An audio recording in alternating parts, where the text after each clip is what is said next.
আমরা আবরার ফাহাদের সেই শাহাদাতকে, শহীদ আবু সাঈদের সেই শাহাদাতকে, জুলাই যুদ্ধে শহীদ শরীফ উসমান হাদির শাহাদাতকে গজওয়াতুল হিন্দের সিগন্যাল মনে করে। যে উসমান হাদি কোনো ব্যক্তির নাম নয়, ওসমান হাদি একটি চেতনার নাম, ওসমান হাদি একটি আদর্শের নাম।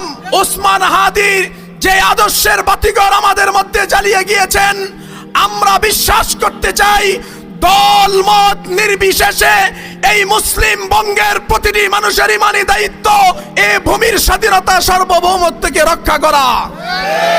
শুধু ভারতীয় আগ্রাসন নয়, এই দেশের এই মাটির দিকে, এই স্বাধীন রাষ্ট্রের দিকে যে কোনো বিদেশি, সেটি দিল্লি আর ওয়াশিংটন হোক, কালো চোখ তুলে তাকাবে, তার চোখ উপড়ে ফেলার ইমানি দায়িত্ব আমাদের।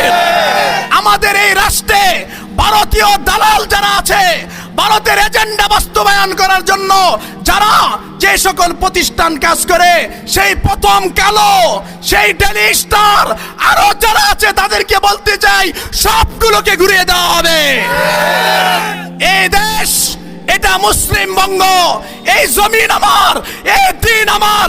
এখানে এই দেশের স্বাধীনতা সার্বভৌমত্বের প্রশ্নে আমরা কারো সাথে বিন্দু মাত্র ছাড় দিতে রাজি নয়।